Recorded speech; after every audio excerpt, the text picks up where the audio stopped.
just a few words about myself. I grew up on the Isle of Skye. I now live across the water in Applecross. In between, I've lived in a number of countries all over the world working on land reform and community land rights.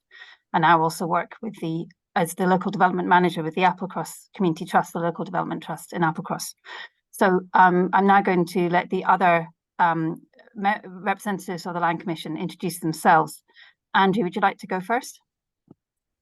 Andrew Thin, I'm chairman of the Scottish Land Commission. I'm delighted and also horrified to say that there are one or two faces who I recognise from when I worked for the Highland Board in Caithness and Sutherland in 1989. None of you are as old as I am, I can tell that from just looking at you, but it's good to see some faces from the way long days ago. And I've done lots of things since then. Chaired the first was first chair of the National Park in the Cairngorms, chair of SNH, chair of Scottish Canals. I was a Crofters Commissioner, and I'm now a Crofting Commissioner. And I also have suddenly diversified into prisons, and I'm now part of the Prisons Inspectorate.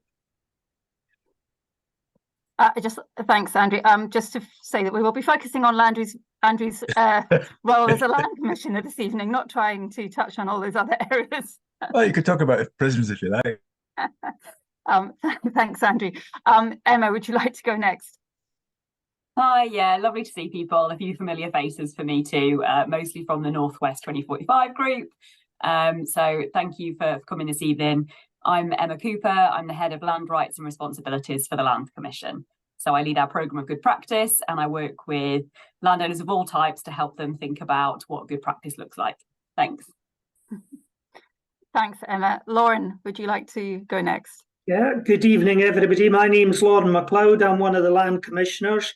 I'm based in Oban, and prior to joining the Land Commission, I was chair of Community Land Scotland, which is the representative body for community landowners in Scotland, and have been involved in various various forms of land reform over the last 30 years. Used to live in Caithness, got family from Sutherland, so particularly interested to hear the discussion and debate following the presentation. Thanks, Megan. Thank you, Lauren. And I should also say thanks to Nikki, who's another staff member at the Land Commission and is providing some of the backstop and technological stuff for us. So the Scottish Land Commission is the public body that's tasked with driving forward land reform in Scotland, across the country, in urban and rural areas. And therefore, since we were established in 2017, it's been essential for us to get out and about and meet folk on a monthly basis across different parts of the country. Last month, we had a meeting on the Angus Glens, and the next meeting next month will be in Aberdeen City. Before the pandemic, we did this in person. During the pandemic, we switched to a virtual format, and we have found that actually still works really well. It enables us to have meetings which are more inclusive and give greater reach, especially in areas such that are as geographically dispersed as Caithness and Sutherland.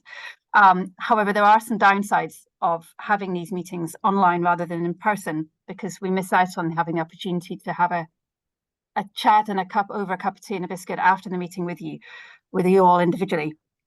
So if you do want to get in touch with any of us following the meeting, if there are things that you weren't able to discuss or raise during the meeting, then please get in touch with us via an email address that Nikki's going to share in the chat box, and also which will be on the last slide of the presentation.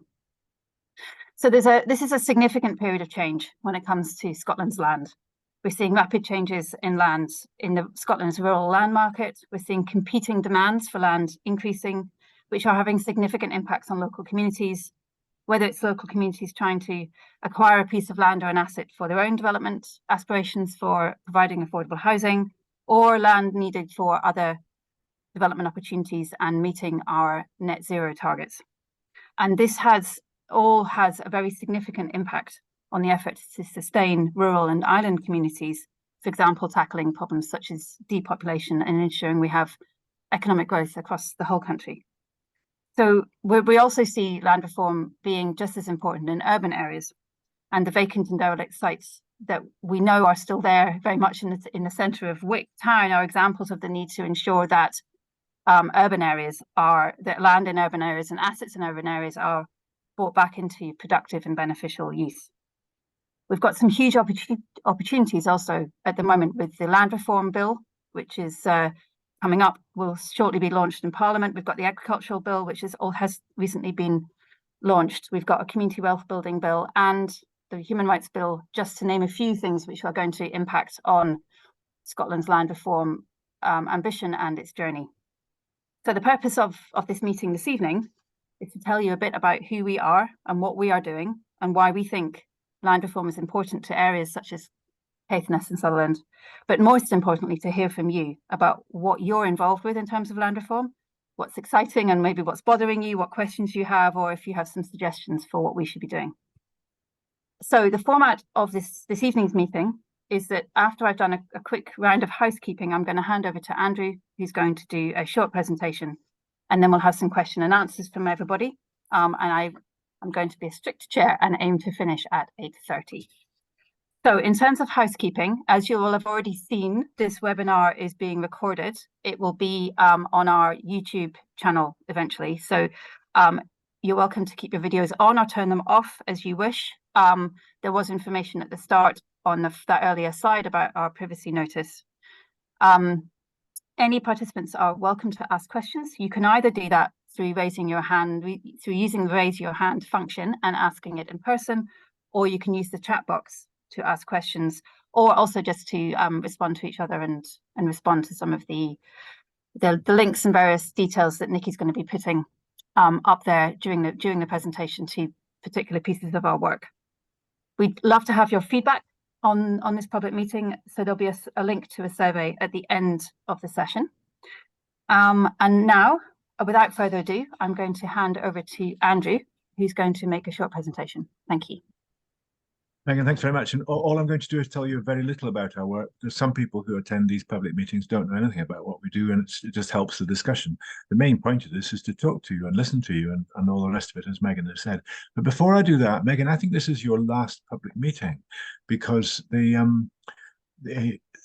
myself, the chair, and two of the board will be leaving the board and we're being replaced. And some of you will know that that's been advertised and all the rest of it. And I can tell you, because I've seen the shortlist, that you'll get a much better chair as a result. But there's no chance of replacing Megan with anything like that quality. So, Megan, I do just want to say thank you. You've done a fantastic job with all these public meetings over quite a long time. Thanks, Andrew. Let's see if I can get this machine to work now. That's the next thing. There we go.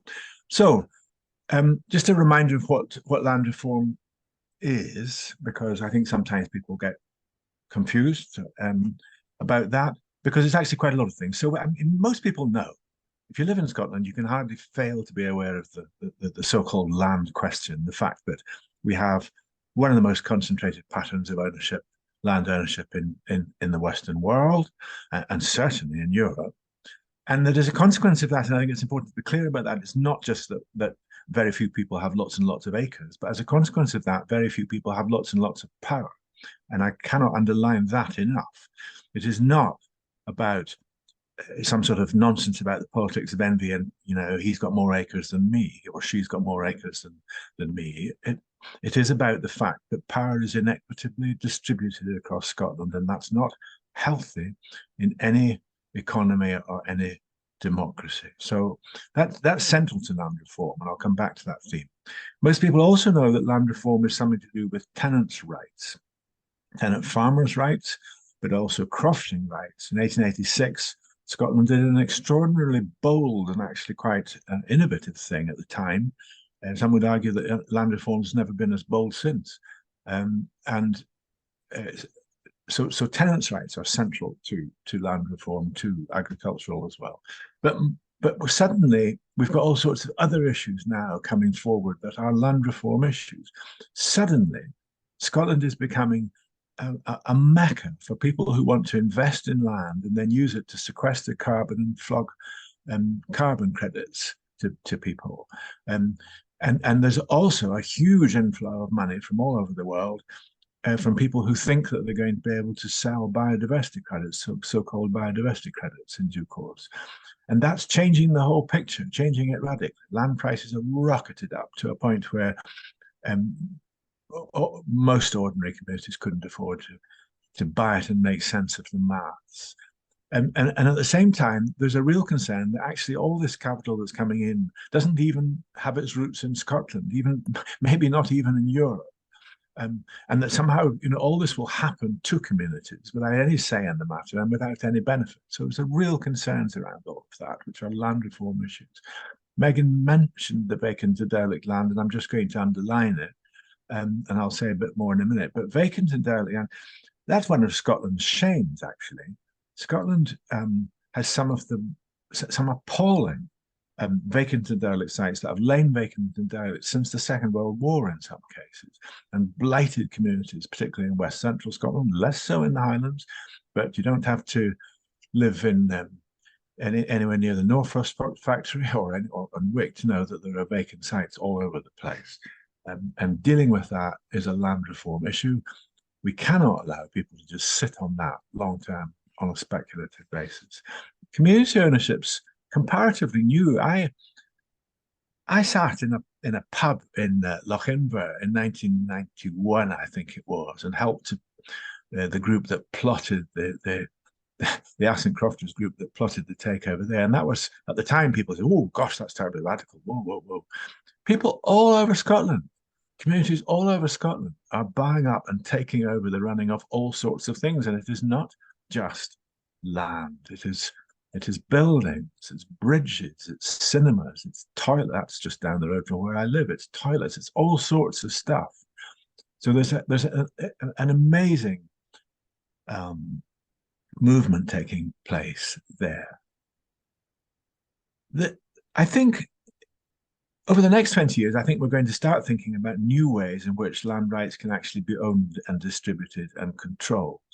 Other countries have already done this. If you go to parts of Scandinavia, for example, you don't have just one person owning the whole shebang.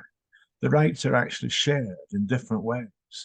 And Norway is another place where this sort of thing happens. We don't, but we did actually try it after the Second World War, and between the wars for that matter, with the hutting movement. That's a hut. It's my granny's hut, actually. And it didn't quite work because rights and power were not properly distributed, and landowners tended to take them back in. In fact, the landowner, in my granny's case, burnt her hut to the ground. So these things don't always go right. But I think that there's a very fruitful area there for the future. And there is no doubt that there is a big debate to be had about tax and financial support for land, and that's part of land reform. I was told not so long ago by a pretty major landowner that the only reason he owned land is it was a good place to park his money, because it's relatively safe from tax. At the same time, of course, the taxpayer, you, me, Megan, everybody else, pours money into the pockets of landowners, often for good reason, don't get me wrong, but often for good reason, in the way of financial support. So these things have to be thought about. And last but not least, and I want to draw this one out, is the role of the land supply in housing. If you draw a graph of the cost of building a house, going back the last 25 years, you'll see that the line of that graph broadly tracks the rate of inflation. So the cost of cement and bricks and timber and pipes and all that sort of stuff has broadly tracked inflation. It's roughly the same in real terms as it was 25 years ago. If you draw a graph of the cost of the land underneath that house, that graph rockets up way ahead of inflation, and almost all the growth beyond inflation in house prices can be routed back into land supply. So a hugely important issue. So the Land Commission was set up because government and Parliament recognised that these issues were becoming much more important, and that Scotland had to accelerate land reform and had to catch up and then get ahead of the curve, and that it was getting more complex too. So although the Scottish Parliament moved very fast, and I'm very proud of this actually, moved very fast to get land reform moving after it was established in 1999, and some of you will remember the 2003 Act and so on, and most recent being the 2016, Parliament could see that it was going to have to get a move. So we were established in 2016. Our job's to advise primarily Parliament, but others as well. We cover the whole of Scotland with 12 people, or 12 or 15 people. So we're very small. So please don't ask when are we setting up an office in Thurso, because we just can't possibly do that. And we are required by Parliament to publish and then work to 3-year plans that are agreed with the government and indeed placed before Parliament. So we work in these 3-year bites. And our work is underpinned by a fundamental principle that was established in the 2016 Act. It's an enormously important one. It's very much Scotland's approach to this. You don't have this in the same anything like the same emphasis in England. And it's, it underpins everything. If you want to own land rights of any kind whatsoever in Scotland, you are also taking on responsibilities. They are inseparable. And it's a great principle, actually, if you stop and think about it. And it certainly drives everything that we do. It was established by the 2016 Act, actually para one it was. A wee bit about what we've been doing in the last 3 years, just to give you a flavour of what we get up to, or have been up to. This is the 3-year plan. So one of the things we said we would do in that 3-year plan and agreed it with the government was that we would do some really quite detailed and intensive work, and we chucked a lot of resource at this, and really understanding properly the whole issue of concentrated land ownership in Scotland. What's good about it? What's bad about it? What do we need to do to deal with that?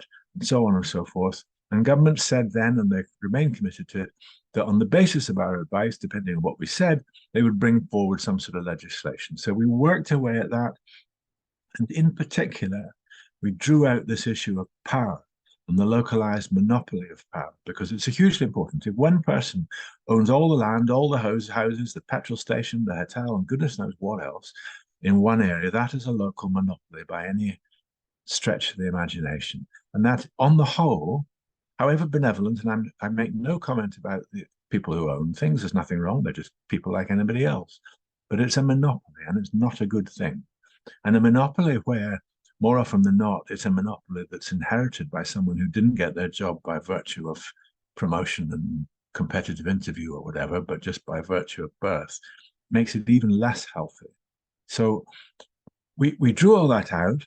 We said, look, actually, what needs to happen here, we need to put some serious controls on people who own these localized monopolies, these big scalps of land, based on the principle of rights and responsibilities, spelling out what their responsibilities are, putting some controls in place and so on.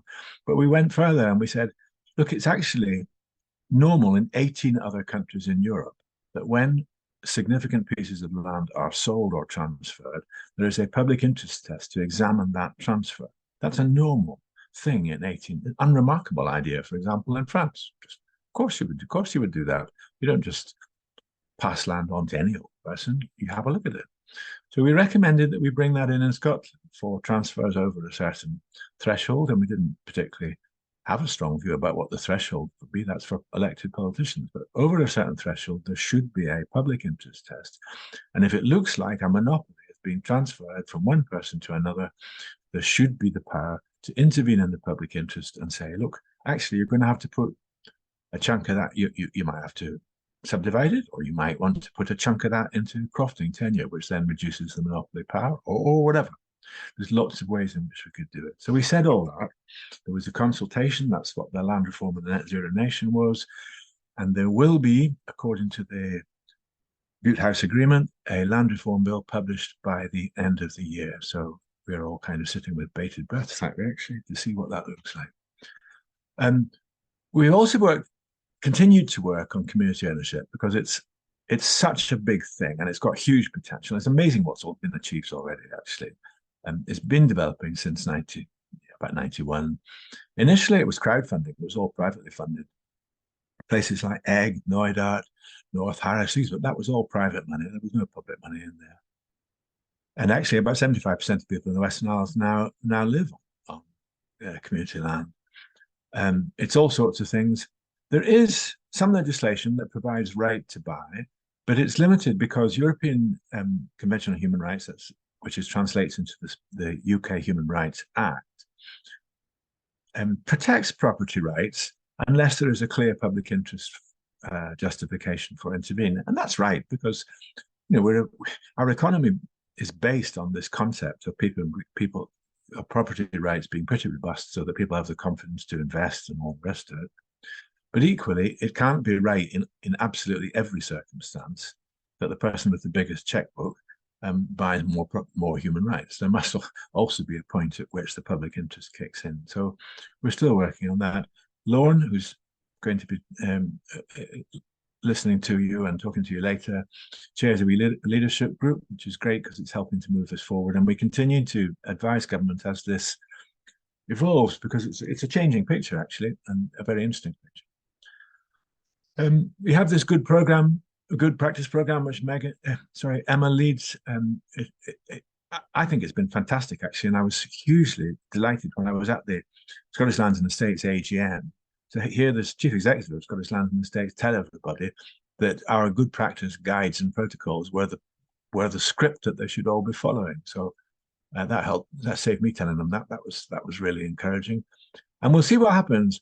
The protocols, the guidance, and all that stuff. Essentially, what we're trying to do is say, look, you've got property rights, so here's what responsible looks like. They don't have a legal basis at present, but it is anticipated that there may be an element in the bill to give them a bit more of a legal basis, and I rather hope so, but we'll see. Natural capital I mentioned, I'll just say it again. It's huge quantities of speculative money pouring into Scotland at the moment. There's not just into Highlands lands, but especially into Highlands lands, chasing forestry, carbon credits, biodiversity credits, and so on. Land prices doubling, trebling in very short periods. Actually, pretty rubbish land going for daft prices. Some pretty speculative investment. Some of those investors will regret it. I'm absolutely certain of that. There may well be the odd bubble that even bursts. The important thing from public policy point of view is that there's a real risk to local communities, because this money pours in, and it's then used to plant trees or block up drains or whatever else and trap a lot of carbon. And the money then all pours out again. And local communities don't get a lot out of that. They might get the odd job on a JCB blocking up drains and things or planting trees, but they won't get necessarily the same benefits that they do even at the moment. So we've been really clear that and to be fair, government has been very clear too, that what government calls a just transition will not be just unless it is absolutely clear that local communities get a fair benefit from all of this. And that's going to be challenging. Let's not pretend that there's easy answers here. Vacant and derelict land I mentioned, but I just flag for you, although it's a major urban issue, it's also a big issue in parts of the Highlands. There are 40 sites on the Scottish Government's vacant and derelict land register in Caithness, 6 in Sutherland. And you'll know these sites, so depending where you live. I certainly know the Northross site. I used to go there a lot when it was actually operating, ditto the Dorn Abattoir. But you'll know those sites, I'm sure, some of them. Housing. Scotland is unusual in a European context in that we tend to let the private sector decide what land is brought forward for housing. So it's a private sector driven model by and large. And it's therefore a rather speculative model where the private sector will buy up land, will sometimes sit on it for quite a long time, and then will control the supply of land to ensure that prices deliver the profits that they and their shareholders want. Now, that's fine for their shareholders, and it's a good way of bringing private money into the game, but it doesn't necessarily deliver the quantity of housing that we want, nor does it necessarily deliver housing in the places that we want. So we've done a lot of work on that, and the guts of our recommendations are that we need a much more assertive public sector-led model where planning authorities, local democratic authorities have much more clout to say, this is the land that's going to be brought forward, this is where houses are going to be built. And you, the private sector, you're very welcome to build those houses, but you'll be led by us rather than the other way around. Tax. I made the point earlier that the land is often used to shelter money from tax. It's also the case, undoubtedly, that tax is a tool of land reform in the sense that, and let me give you an example. If if you've got a lot of vacant and derelict land scattered about a town like Wick, and if quite a lot of that's in private hands, you could use taxation to incentivize people to do something with that land rather than just sitting on it. And there are other ways of thinking about this. So we've made some recommendations. We've not done a vast amount of work. I have a hunch we may be doing some more work over the next few years. But we've made the point, just over 50% of the whole of the nation's wealth is held in land. That's a lot of wealth. And yet very little of it is taxed. So we've said, look, we really ought to have a harder look at this. And we ought to also have a harder look at the tax as a tool, as a lever, if you like, to deliver what's wanted. I didn't mention before, but I will just mention now, the Tenant Farming Commissioner was also set up by the 2016 Act. It's a specific role, but it's also part of the Land Commission. And that role was brought in because landowners and tenants on agricultural holdings, we're not talking about crofts here, their relationships had just got so bad that it was felt there had to be intervention. So legislation was established to put in place codes of practice. They do have a statutory basis. There's also a mediation function in there. And as it happens, a function for supporting new entrants, so that's not particularly new. But there's something, it's worked really well. Peace has broken out by and large, which is great. Sensible things are now happening. There may be something to learn there that could be applied more widely. And then lastly, so this is looking forward because we've only just agreed this with the Minister and published it in the last month or so, but this is the next few years. So I'm just going to, one slide on this. There are three big themes in this, and I think it's worth just underlining them. The detail of what we'll do, that's flexible. We don't quite know, but there are three big themes we've agreed with government, and we've put this before Parliament. The first is we need to move to a place in Scotland where people, communities, just ordinary folk who live around the place are able to participate meaningfully in decisions about land.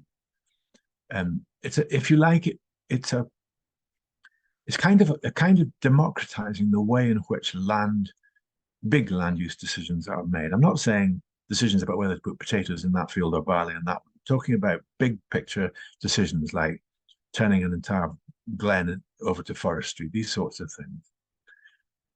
Secondly, we must continue to work hard at this issue of power and control, because that's the fundamental concern that goes with the highly concentrated pattern. So we must diversify ownership without a doubt, but we must also look at other ways of diversifying power and control, and crofting tenure is one of them. Where you have crofting tenure, power and control is shared between the landowner and the crofters. And there are other governance models, as I've indicated, and we can learn from Scandinavia, where power and control and rights are shared. So that's the second theme. And the third theme might seem self-evident. And, I worked for the Land Board in the 80s, and we thought we were trying to do this then. But the reality is that there's still an awful lot more value and benefit and contribution to economic prosperity that we could get from Scotland's land, and we need to try and do so. So that's the third theme for the next 3 years. So that's pretty much us. I want to just briefly make the point that Scotland is to some extent leading the way on this stuff. We're cutting new ground. We also, I think, need to be careful not to reinvent wheels. We just need to look across the North Sea to learn a lot. So we're doing that. But I'm very pleased to find that England is now beginning to follow us, and that's really very encouraging, because it shows that we must be doing something right, or they wouldn't be copying us. I'm going to hand back to Megan now, but I'll leave the slide up just for a few seconds, Megan, before I take it down, just so that if anyone wants these contact details, that the website is just full of stuff. Wonderful cure for insomnia, apart from anything else, but it's just really informative stuff. If you want to contact us, I'm sure Megan will say something more about this, but if you want to contact us, there's the contact details. Back to you, Megan. Thank you. Thank you, Andrew. That was a quick run through of why land reform is important to everyone's lives across Scotland, who we are, what we've been up to in the last 3 years, and the sort of the key three themes of our new strategic plan.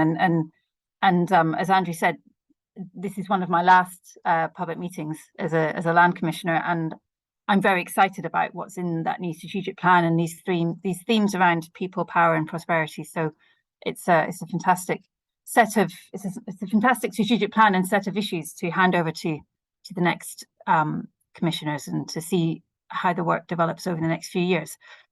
So it's now time for you guys to either go back to any of those issues or areas of work and find out more if you're interested, or to raise your own experiences or ask questions or make any points at all. We haven't had any comments or questions put in the chat box yet, so I'm hoping you're all about to jump on your raise your hand options and flood us with thoughts. So who's going to go first?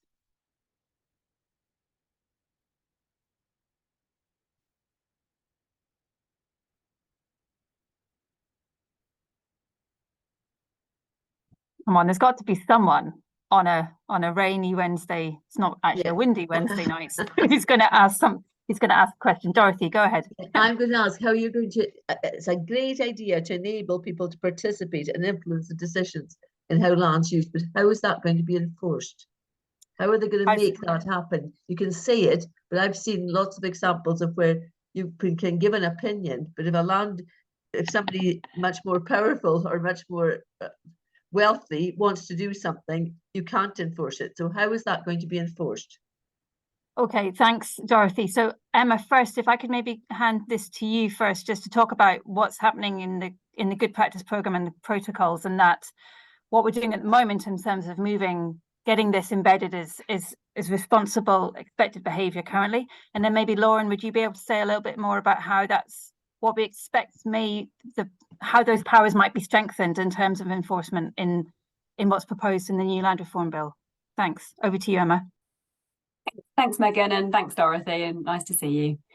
So yeah, great question. I mean, this has been a challenge for communities for forever, really, having that input into decision making about land.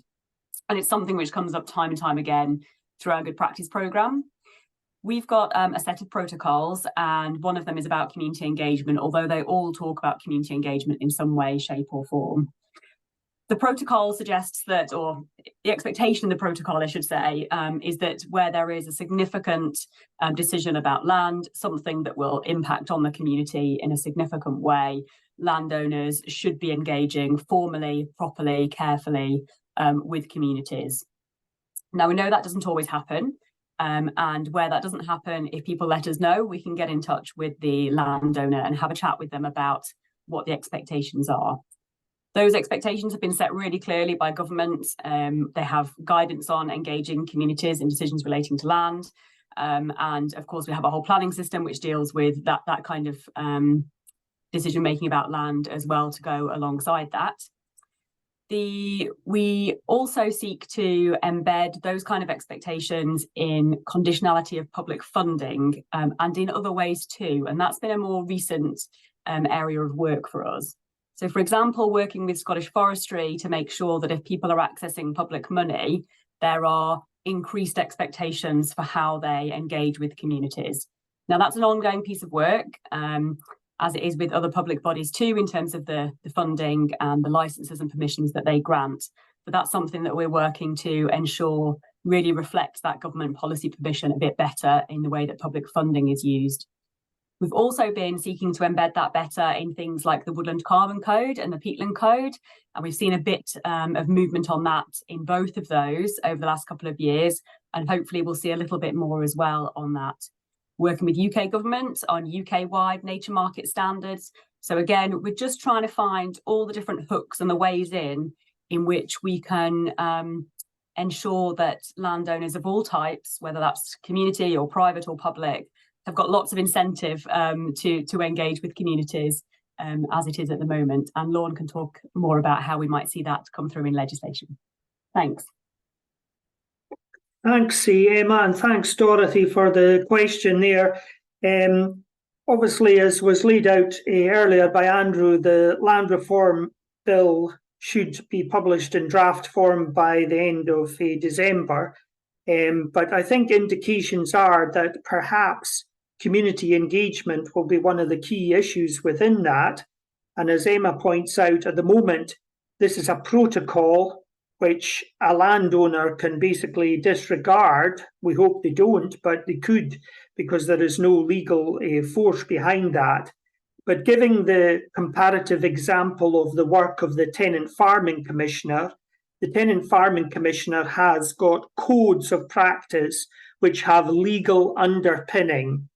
And it is hopefully going to be the case that within the new land reform bill, there will be a proposal that for land ownership of a certain size, at the moment it's being talked about over 3,000 hectares, although I think as the bill passes through Parliament, there will be some debate from various political parties. Some are very much publicly in favour of that figure being reduced. Labour has talked about 500 hectares. Other organisations have talked about 1,000 hectares.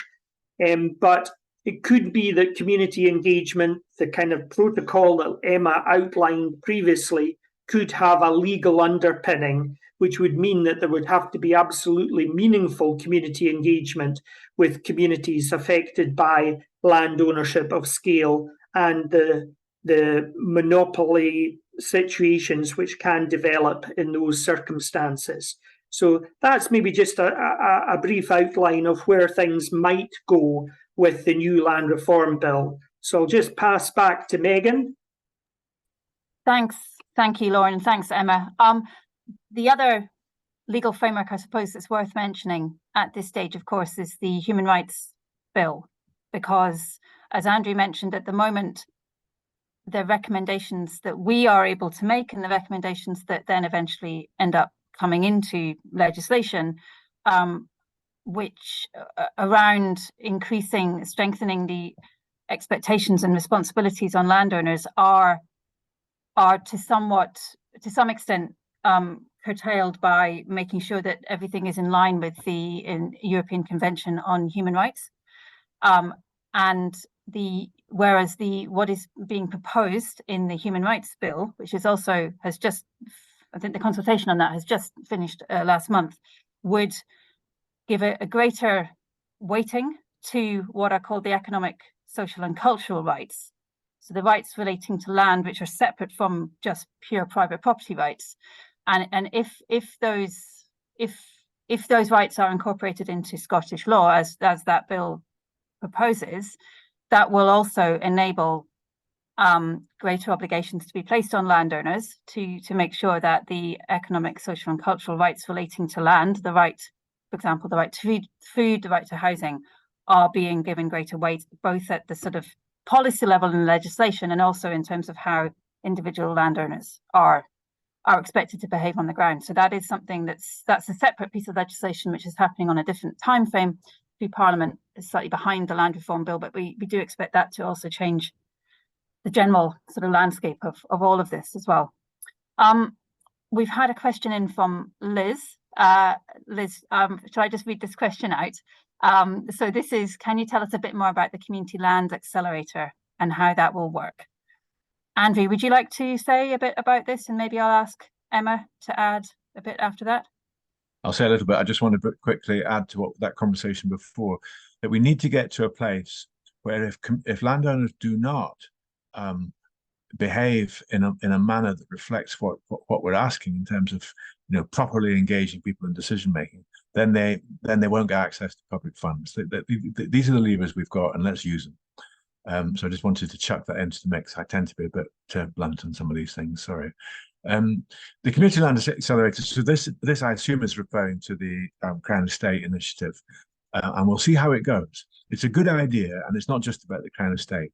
The idea is that government should use its financial muscle, insofar as it's got very much at the moment, to buy a big estate if it comes on the market, and then transfer it to or sell it to a community if the community wishes to do that. Now, it's very easy to say that. It's much harder to do for all sorts of reasons.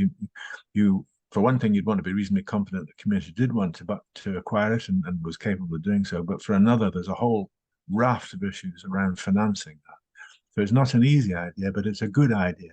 And it's not just about Crown Estates, actually. I think Forest and Land Scotland also has the potential to act in this area. Emma's a bit closer to the details, so I'm going to pass to you, Emma. I don't have loads more to say at this early stage, actually. Katie Alexander is the project manager. She started at the end of August, and I know that she's working really hard on just making sure that the project has the right governance structures in place to act in a way that's fair and sensible. Thanks, Emma. Just before I go back to you, Megan, I don't want to create false expectations here. It's a great idea. The devil is in the detail with things like this, absolutely. And Emma's right. They've got a project officer in place. She's great, and I've no doubt that she'll do a great job. But she's going to have to go at this thing one step at a time. She's going to have to take everybody with her. She's going to have to navigate the nightmare of Treasury rules and all the rest of it. So please don't sort of leap up in the morning and say, we're going to buy this estate and Crown Estate will pay for it. That's not going to be that easy. Thanks, Andrew. And whilst the devil is very much in the detail in terms of this project, still very much in the early stages, something that we have always been very clear about at the Land Commission is that we expect public bodies who are responsible for themselves for owning and managing land, like Crown Estate and Forest Land Scotland, to be at the very least showing leadership and innovation in terms of how they're doing this with regard to land rights responsibility statement and other protocols. And we've been working with a number of them in order to make sure this is happening. It's really exciting to see this project with Crown Estate Scotland in particular taking off, but we're also working with a number of other public bodies along similar lines. And if anyone's interested about that, Emma will be able to say a little bit more in detail. Now, who else would like to ask a question? Or Dorothy and Liz, is there anything you want to come back on in relation to those points that were made? I just want to agree with what Andrew said. I think the devil is in the detail, and you need to reinforce, because it isn't going to be simple to just make some very powerful landowners do what you want, or what the community wants. That isn't so simple, I can assure you. So I think you do need. It's already well having incentives. You do need not punishments, but what's the word I'm looking for? Disincentives to behave themselves, because I don't think it's going to be that easy. That's lots of carrots, lots of sticks, but lots also of sticks and lots of carrots. Yeah. but also lots of determination. You know, one of the great things about where we are in Scotland at the moment is that we've got, you know, the Land Commission. The Land Commission's absolutely bursting with determination, but so are communities. You know, I go up at the weekend sometime into Sutherland, and I was up in the northwest just 2 weeks ago. People are bursting with determination to do stuff, and I just think if you could free up the opportunities for communities. They're so stifled. It's not that communities don't have ideas. We're just trying just now to get 12 houses in Melness. That's only because we're a crofter-owned estate that was given to us by a very enlightened person. He didn't ask us for money for it. He gave us our estate in a very enlightened way, because he wanted the crofters to have their own say. Sadly, there's not many like him. And it's just, so we're trying just now to get, because we've got other finances coming in and a bit more confidence, we're trying to get 12 houses developed here. Now, that would never have happened if our estate was still part of Hope and Melness estate together with the landowner that's there now. We wouldn't have a Hope and Hades to snowballs to make that happen. So we've got to have more community power. That's what I think. Power that community can say, we want this. This is what we want, and make it happen.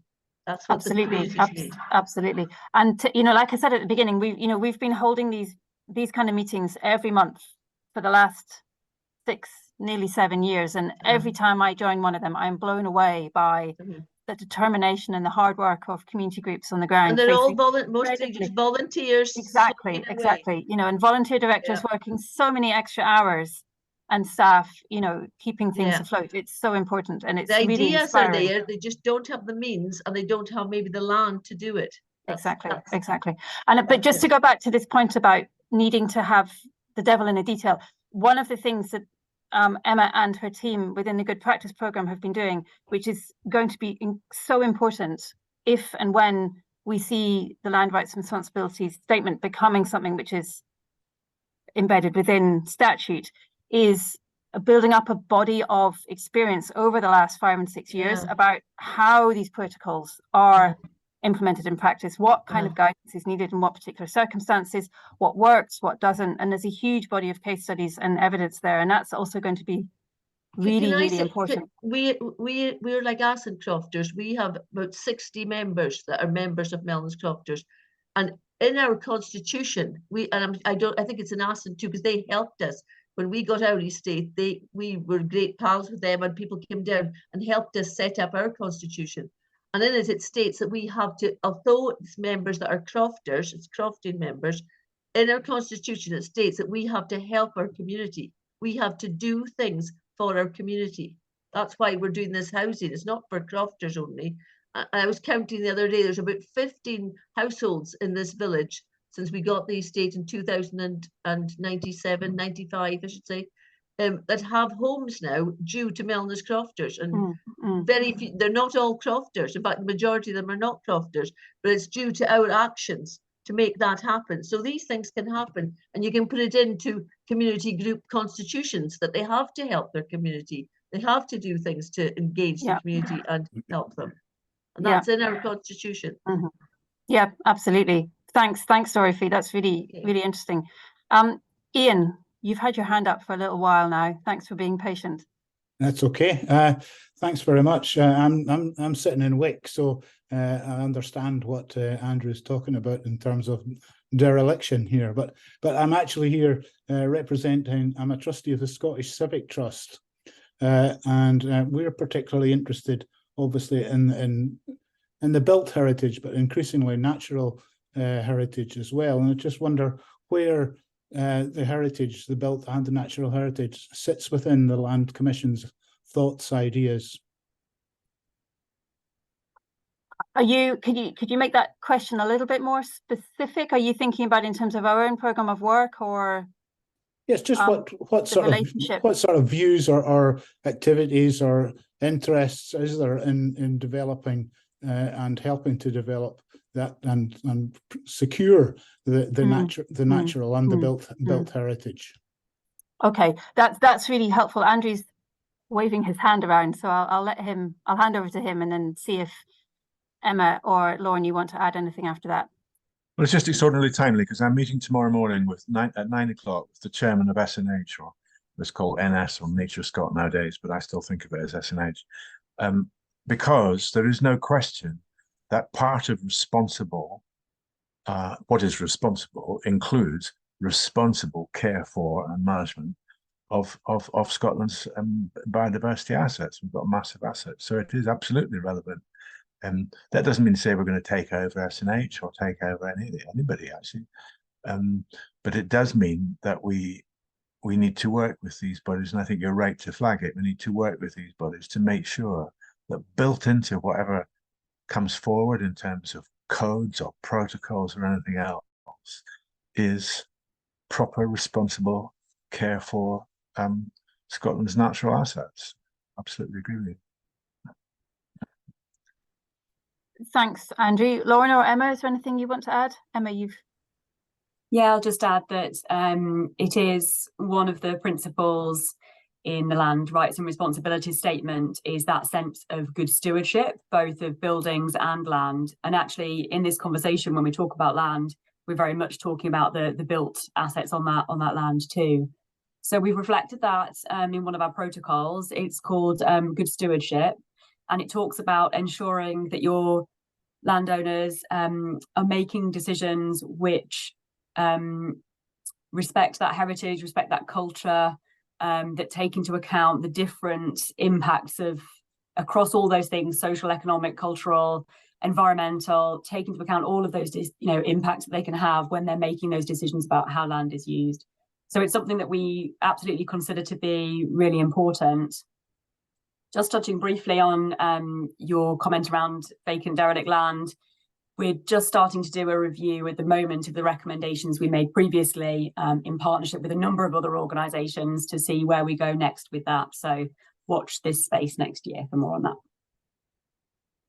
Thanks, Emma. And it's really good to hear the detail there of the, the protocol around stewardship and what that means in terms of particular landowners' responsibilities with regard to natural heritage.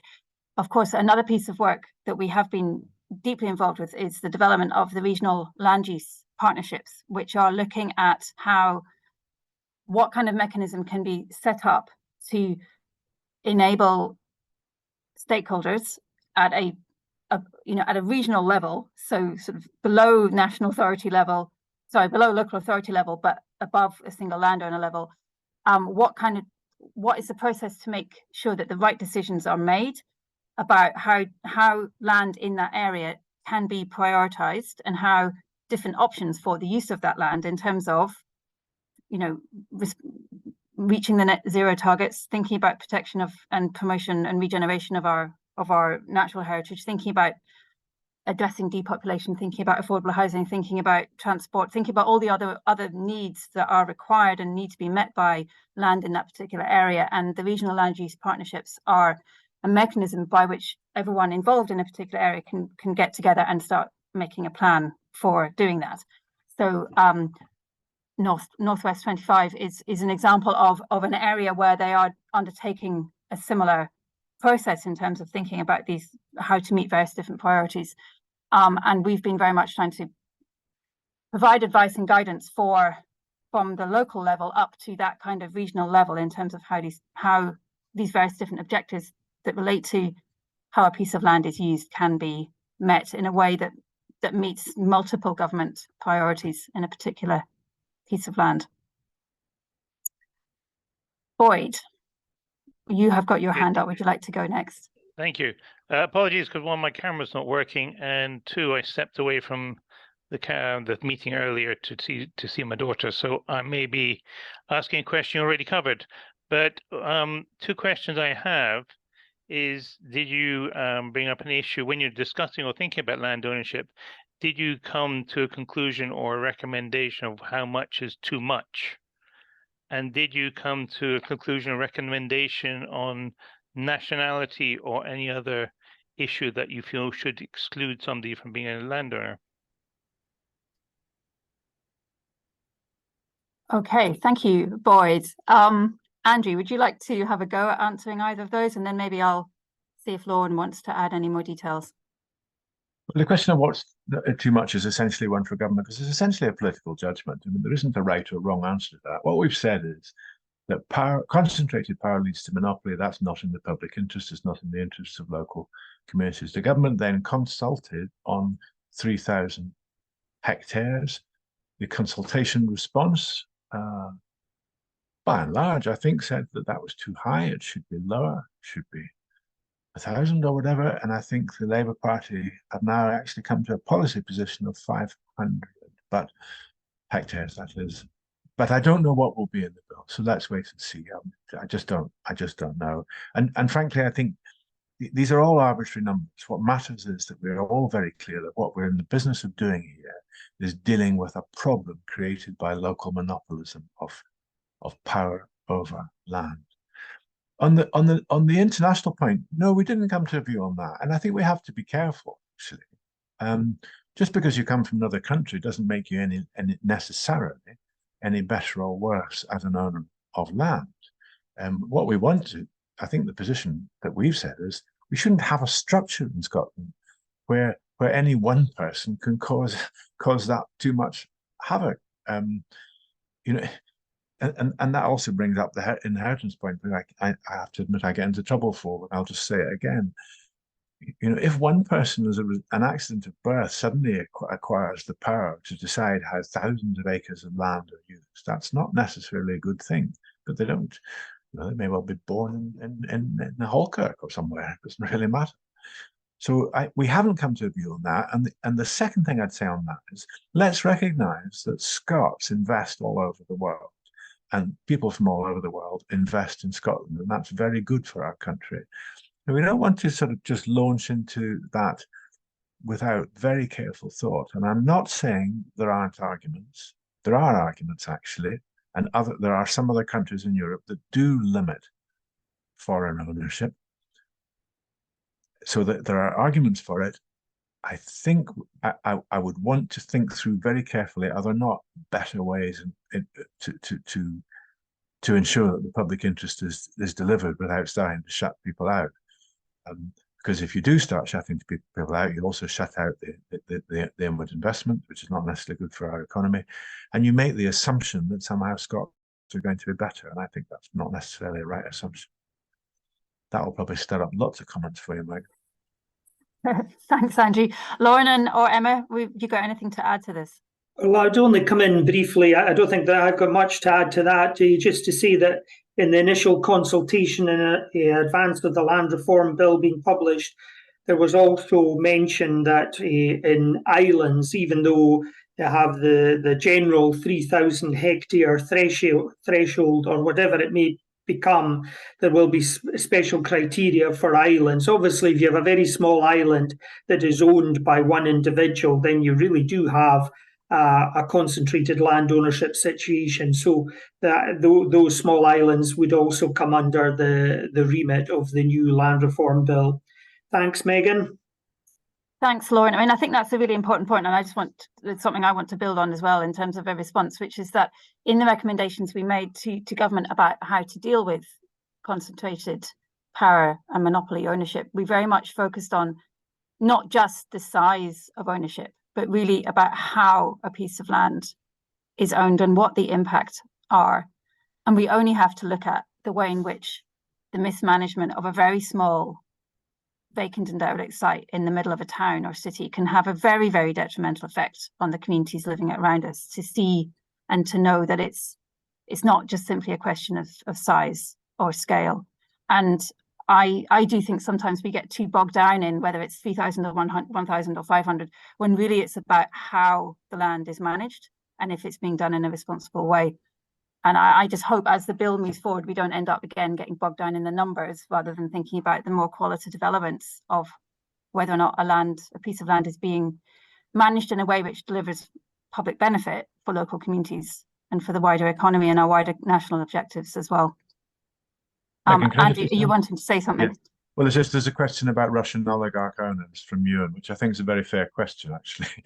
But I think government, there's a difference between governments having powers to restrict or block certain types of people from getting involved in our economy, which absolutely makes sense, and saying, foreign ownership of land is necessarily a bad thing. I think that would be quite a big leap between those two things.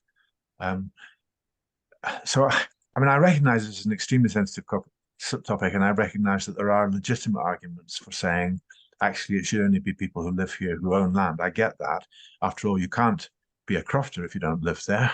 So why should you be a landowner if you can't live there? So there are legitimate arguments. I'm not wanting to disagree, but I do think we have to be careful not to forget that we live in a very integrated world in which we want and welcome investment into Scotland from overseas, just as Scots, your pension, my pension will be invested all over the world. That's probably a good thing. Thank you, Andrew. Sarah, you have your hand up. Hiya. So I think I just need to fess up. I'm a landowner. So I own the Kinlochbervie estate, but I'm also a member of the community. And I just wanted to and I inherited the land. But I do want to make the point that you can be a landowner and also a member of the community. I'm also working the three of us working in a team in Kinlochbervie for the Regional Land Use Partnership. And there are many colleagues here on the call from the Northwest 2045. Dorothy, I met many months ago, hugely helpful and informative. And I think there is good things happening.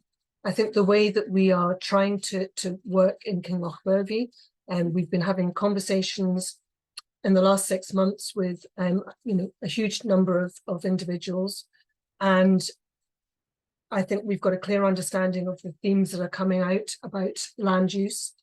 And one very practical thing, Boyd and myself are going to be working on a local place plan, with the local community, endorsed by the community company and the community council. So I think things are changing. I think there are inspirational people working in the area who are doing amazing things. You know, Dorothy, I think what the Melnose Crofters are doing is fantastic, and your whole kind of ethos of working. But I think, I suppose what I would say is that landowners engaging with community, I understand that that's not always happening, and I understand why there are challenges there, but I would also say it can happen. Now, I'm sure I'm not perfect. I'm sure there will be criticism of me as a landowner, but I'm doing my best, and I'm doing my best as a member of the community to actually look at how we can protect and develop the land for community benefit. And I would hope that actually by more places in Scotland doing what we're doing in Kinlochbervie, that actually that will demonstrate to both communities and landowners that actually there doesn't need to be this wide kind of chasm. Actually, it can be mutually kind of constructive and really important. So, and if there's anything that I personally can do to assist the Land Commission with any, you know, anything that you guys are doing, I think the work, I don't really want to kind of go on about it too much because I'm so close to it, but I really do believe that what we're doing is good and important work, and it's absolutely categorically, it's proper, it's not pretending to be community engagement, it is. Thank you, Sarah. And I think it's, you know, it's testament to the fact that you know, that you're a landowner, you live in the community, and that you're here and you know, openly discussing these issues and being part of this conversation this evening. That's just a really good demonstration of you know, a landowner who's trying to understand what the changing responsibilities are in relation to land and be an active part of the solution. And that's just fantastic. So thanks very much for joining us and giving us this information.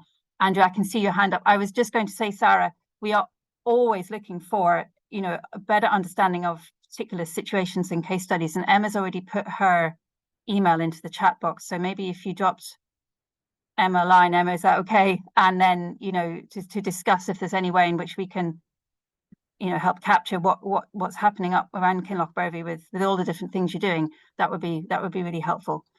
Andrew. Meg, I just wanted to make a very brief point. There's often real misunderstandings here. We've been very clear, and I've repeatedly said this, and I'll say it again and again. I'll go until I die saying this. 95% of people in all walks of life are good people, and landowners are no different. 95% of landowners are good people, trying their best, doing their best for their communities and all the rest of it. I have no doubt whatsoever about that. The point we're making is not about people. We are not in any sense whatsoever suggesting that somehow landowners are different as human beings. Not for one moment. What we are saying is that structurally, if you create localized power blocks, if you create localized monopolies, you create a risk for society. Because probably a very small percentage will actually abuse that power, and we have to live with that because there's bad people in all walks of life. But what really matters is that a bigger percentage, despite doing their level best and being very good people, will nonetheless be operating a monopoly and may well not do so in a fully optimal way. So that's the point we're getting at. It's a structural point. We're in no sense at all wanting to suggest that somehow there's anything different about landowners. So there isn't. That may be if you think about it, it's a ludicrous idea. They're just people like everybody else. Thanks. Thanks, Andrew. That's a really important point. Emma, you wanted to say something, I think. Yeah, just a couple of things. You know, one of the things that you mentioned, Sarah, was about being part of the community. And I think if we can encourage all landowners to feel like they are part of the community, they should be part of the community, to have that sense of that, you know, that's really helpful. And yeah, absolutely do get in touch. It would be great to have a chat at some point, and there might be a good case study that we can talk about as well. And we're always doing, you know, talks with other landowners in partnership with the SLE or with RICS and so on. So, you know, it might be that we can do something really useful there as well. And then I just wanted to say, picking up on what Andrew was saying, we sometimes talk about the rules of the game, and people behave sensibly in the system that they're in, and landowners are no different. So we have to make sure that we've got the rules of that game right. So sometimes I'll talk to a representative of a landowner. The landowner visits a particular place actually where they really do have a monopoly in that area, and the landowner's interest is very much that that's a holiday place for them. That is their interest. There is no changing that interest. That's what they bought the land for. And in Scotland, you can absolutely buy land for that. We have very little land regulation in comparison with other countries. You know, if you look internationally, other places do it a bit differently. So I think it's for us, it's for thinking about how we move more towards that system, how we change those rules a bit, so that and how we nudge people in that direction as well on a voluntary basis, as well as that legislative basis, which you just demonstrated really well, Sarah. You can absolutely do this stuff on a voluntary basis, and it's not all about legislation, land reform bills and so on. Thanks. Thanks, Emma. Sarah, do you want to come back on any of that?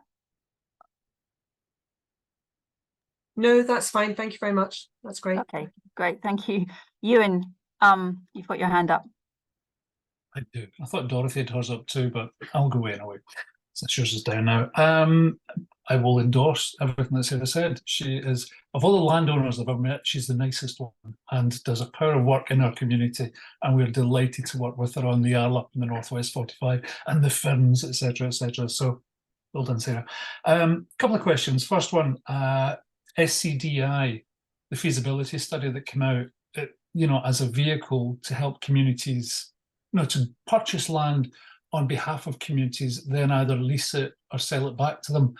Just a comment on that. It looks to me as if that's a public body that's coming in to buy up land that's only going to increase the value of the land again.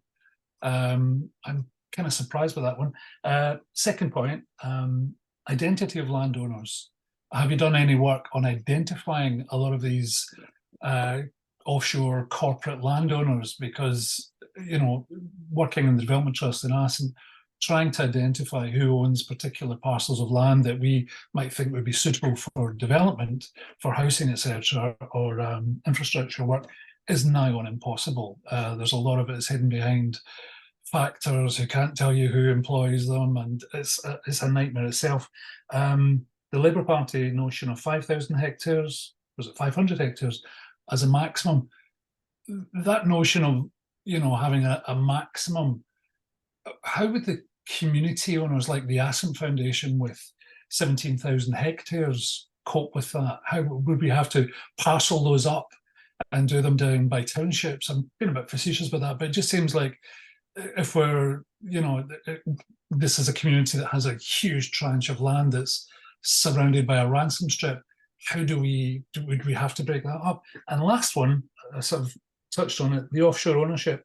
I lived down in Dumfries and Galloway for a while and lived in the Gardens of Cosmic Speculation, which was owned by Charles Jenks and the Keswick family.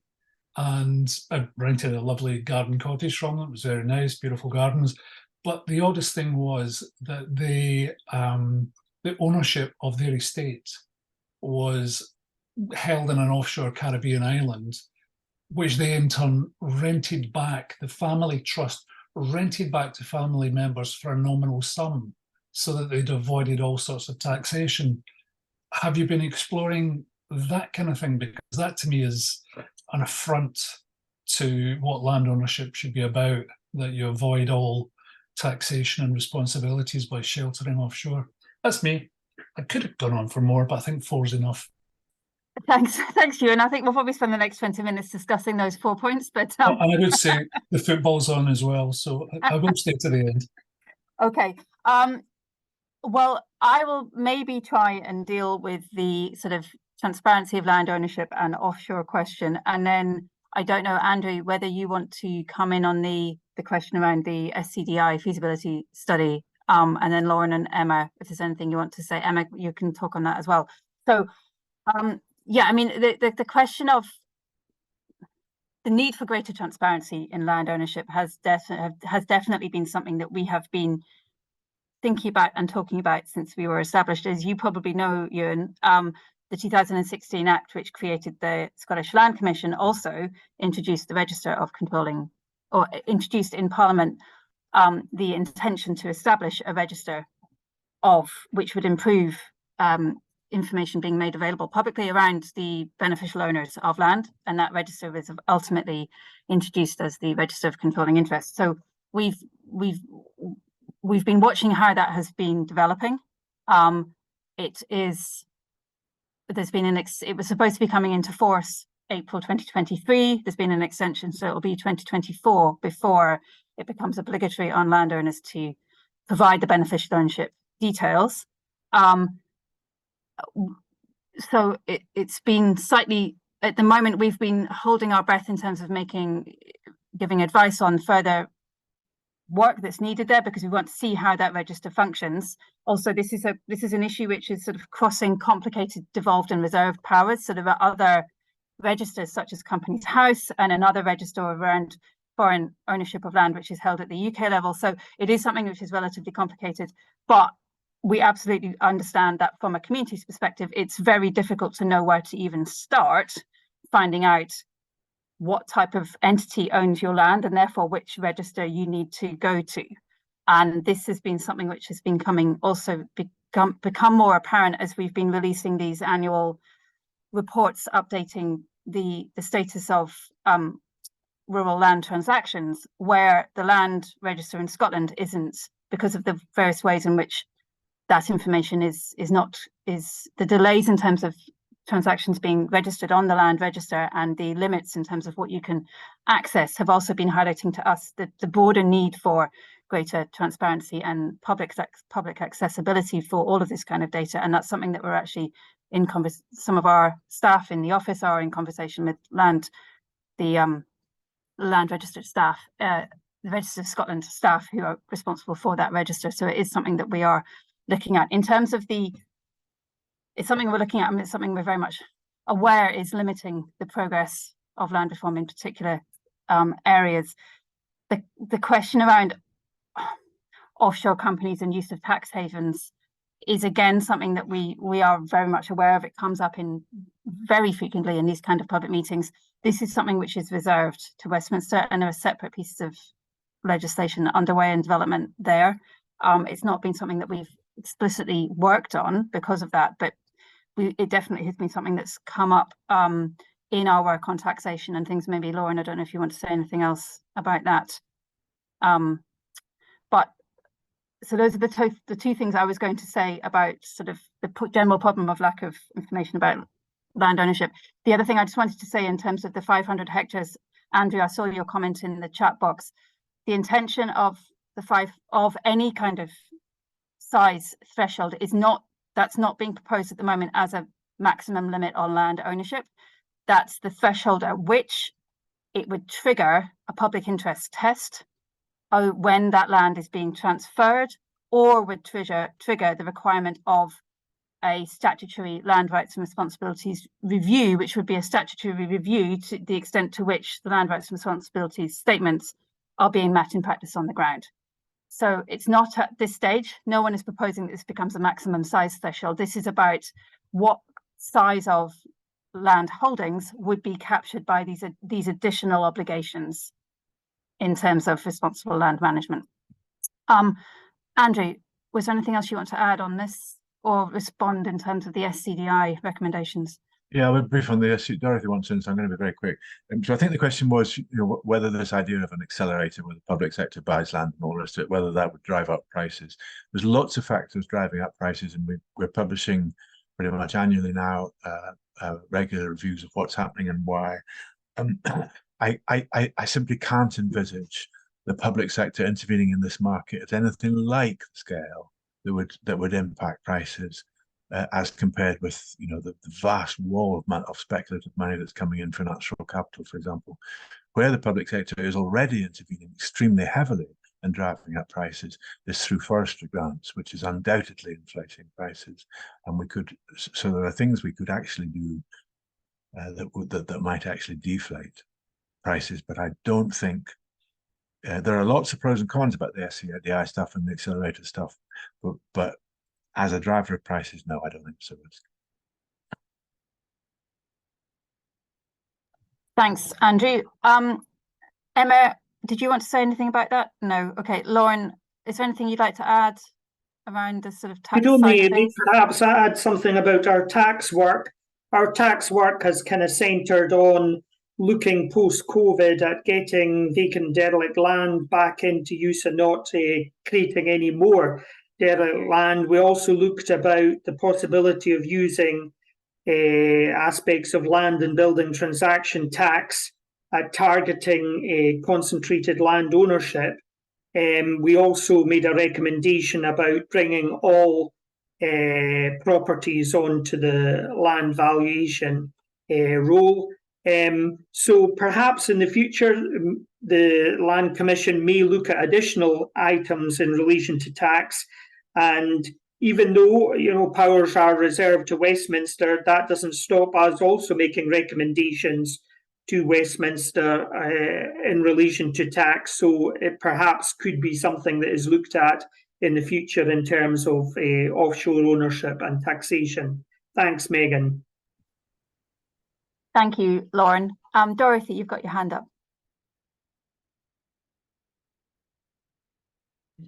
It was really just an observation I was wanting the Commission to really think about, is that when you put administrative burdens or any sort of burdens on these different estates, the community-owned estates are usually volunteers with very little money, and the burden that goes on them can be astronomical to them, but to a rich individual or a landowner with lots of assets, they usually have staff and they can have these things easily, you know, dealt with.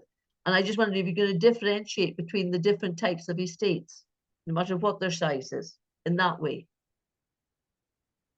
That's such an important point, Dorothy. Thanks for making that. Emma, do you want to say a bit in terms of how you work with the protocols and the land rights responsibility statement with community ownership groups? Sorry, community owned pieces of land as well as private. Sorry, I'm not speaking very clearly.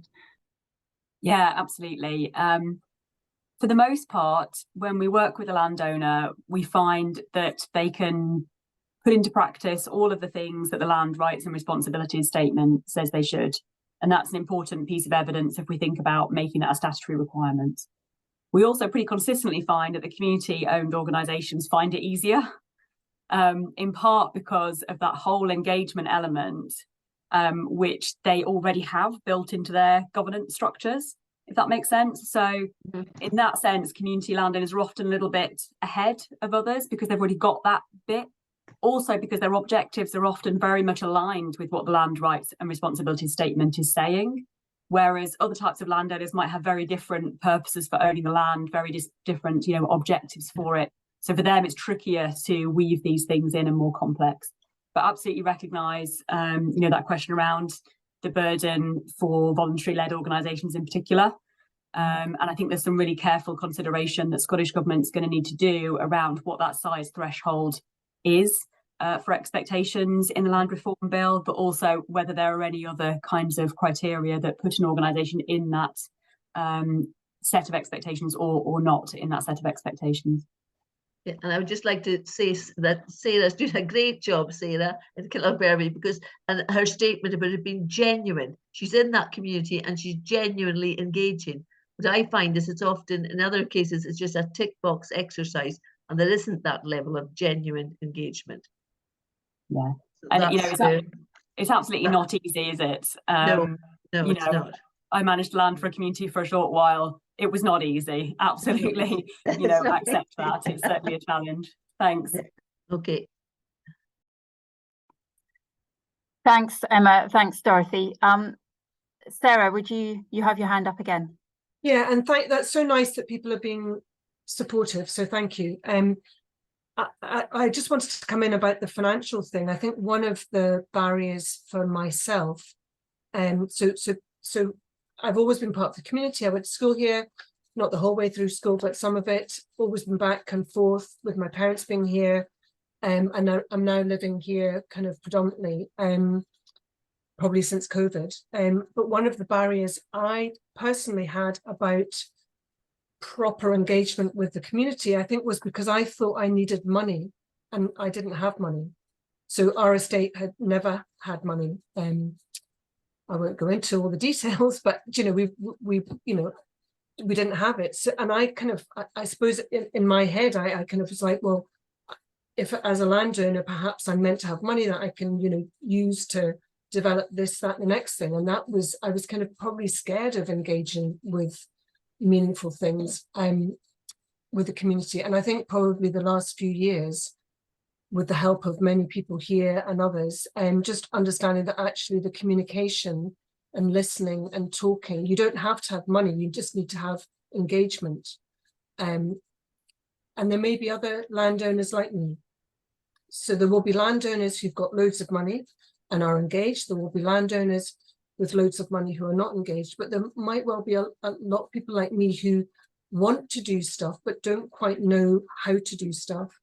And I think that's part of the regional land use partnership work that I've been doing as well, because not only have I been working in the Kinlochbervie area, but I've also been attempting to speak to all the landowners in the Northwest 2045. I haven't completely succeeded yet, but you know, pretty much getting there. And I think just actually getting a real understanding of who they are and where they're coming from. You know, there are many, you know, yeah, there's a load of different types of people who own significant bits of land. Clearly, there are lots of people who have, lots of those landowners have differing perspectives and views. But I think part of the barrier is just not knowing how to get into that kind of state of genuine engagement with their communities. And actually, I don't think it's I don't think it's complicated. It's about listening and being there and hearing. And you know, I think, Dorothy, what you said there, it's not about just kind of tick box and kind of, and some of it will be uncomfortable. You know, being here tonight, some of this has potentially been uncomfortable for me, but we just need to get on with it, don't we? Thank you. I mean, I think you've really nailed it in terms of it being, it's not complicated. It's about being there and listening and hearing and willing to have those uncomfortable conversations. And it's so refreshing to hear that, you know, from someone in your particular position, Sarah. And, you know, I live on a peninsula which is owned by a charitable trust. None of them live anywhere nearby. And even the factor is only here maybe once every couple of weeks. So it makes such a difference not having someone you can just go and knock on the door and have a cup of tea with. And so I think it's so important just to be there. I'm aware it's almost past. And I've seen someone, Emma's just put a large response in the chat. Sorry. Just checking that wasn't a question. Thanks for all your questions and your comments. Is there anyone who hasn't yet had a chance to say anything? Anyone would like to raise any questions finally or make any points? Di, please go ahead.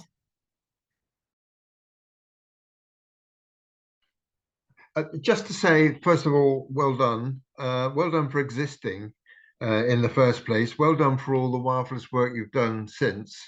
You know, I've been around even longer than Andrew. And what a journey it has been in my lifetime from where we were to where we are now, and progress continues to be made because what you do is so because you're there and because you do it very intelligently, in my view. My particular bag has always been around land for affordable housing. I just wanted to draw your attention to if I'm sure you're well aware of it, but there is now a Rural and Highlands Housing Action Plan, which has been produced by Scottish Government, and that is very relevant to the land for housing, land for affordable housing, which really benefits communities, because affordable housing in the rural context is about community development. That's what it is. It's not just bricks and mortar. I would urge you to have a good look at that and work with government to make sure that achieves as much as it possibly can. And I would make a reference to the fact that it majors, interestingly, on rural housing burdens, a different kind of burden, a burden with capital B. I know all about the other types with the small b as well that you were referring to in the conversation earlier. But this is a mechanism which has been used very effectively by the Communities Housing Trust over the years to persuade landowners who, in my experience, very much will want to help their communities, but don't actually like being ripped off. I mean, who does? And the rural housing burden actually is a mechanism which gives them the absolute security that if they dispose of land at below market value, that discount will be passed on for the benefit of the community in perpetuity.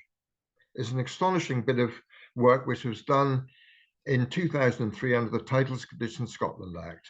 And it's taken nearly 20 years for people to wake up to it, but it's actually quite important and quite useful in its small way. I'm seeing Dorothy nod there, and I'm just thinking back to my work with Wilma in Melness when we managed to get the land for the first lot of affordable houses. And it's very nice to hear about them. And in many other communities, including Applecross as well. So, and that's an important point as well in terms of the working with communities on these important housing-related issues, that there are organisations, none better in my view than the Communities Housing Trust, who can provide such a lot of experience and advice and practical development know-how and pass that on to communities. And I'll leave it at that. Thank you, Di. I'm quite astonished that it's taken an hour and 28 minutes for anyone to mention affordable housing. So I'm really glad we got it on the agenda, as it's incredibly close to my heart, because we are trying to deliver affordable housing in Applecross too. I mean, from the Land Commission's perspective, we are the problem of housing comes up at every single meeting we have, whether it's in urban or peri-urban central belts, particularly in the more remote and rural areas of Scotland. And it's hugely important. And we have, Andrew mentioned, you know, we've had a whole work stream looking at the way in which land is being made available for housing, the role of large-scale developments. But and what Andrew didn't mention is the fact that we recognise in the research we've done and the advice we've published that in remote rural areas, it's community-led organisations who are delivering housing. And it's the role of groups like Community Housing Trusts, who are absolutely critical in enabling it all to happen. And it's the question of the availability of land is sort of one of the key barriers at the very beginning, which can either enable a community group to begin to start making land available, or completely hinder progress on, you know, the provision of affordable housing, which has such huge subsequent consequences for communities in terms of depopulation and school roll and, you know, resilient communities. So it's very much something that we are very aware of. And I've just printed out that action plan yesterday, and it's on my pile of papers to read today. It's really good to see what's in there, and it does echo some of what's in the report that Savills did for the Land Commission a number of years ago, which looked at particularly the role of how you provide affordable housing in remote rural communities. So it's good to see these things coming together, and it will be something that certainly the role of land and the role of local authorities in terms of taking that lead in the delivery of affordable housing and making sure that there are homes where people want to live is something we're going to continue to work on. I am aware it's 8:30. Sarah, do you want to say something quickly? I just wanted to say very quickly that the affordable local housing was where probably my journey started about 3 years ago with the Community Housing Trust, and that will form a key part of the local place plan that I'm working with Boyd on with the Community Council. So I think you're absolutely right. But thank you, Ewan, for also keeping me up to date with the Celtic scores. Great. All right. Well, I think we better go then and let you all focus properly on the football match. I just wanted to say thank you to everybody. Thank you, Andrew, Lauren and Emma. Thank you, Nikki, in the background for keeping us right with various links for reports and things. quick reminder, there's going to be, Nikki's just put a little survey in the chat box. If you please complete that before you leave, or click on it and complete it, then that would be really helpful for us to have feedback on how this meeting's going and help us make the next ones even better. One thing I wanted to just flag, we've talked a little bit about sort of the change that investment in natural capital is having, and the need to make sure that the results of that are fair from the local community's perspective. Emma and the team are working on some really important community benefit, some really important guidance that we've been asked to develop by the Scottish Government on how communities can benefit properly from these kind of investments in natural capital. And that's going to be coming out in early November. So please have a look out for that, because it's really, really important in terms of sort of setting us on the right track in terms of making sure these investments are benefiting everyone in Scotland. As I said at the beginning, one of the downsides of having these meetings online is that we're not all able to go and have a cup of tea and a chat together. So if anyone wants to get in contact with any of us, just drop us an email at the email address that's in the chat and that was on the screen. Otherwise, thanks very much for all of your comments and fascinating stories. And it's really interesting to hear how positive everything is moving in terms of the RLAP and Northwest 45, whatever, sorry, Northwest 2045. Good grief. I'm sorry, I think it's time to finish this, but thank you all very much. Hopefully see you again soon. Thank you, Megan. Cheers. Thanks. Bye. Thanks, that was great.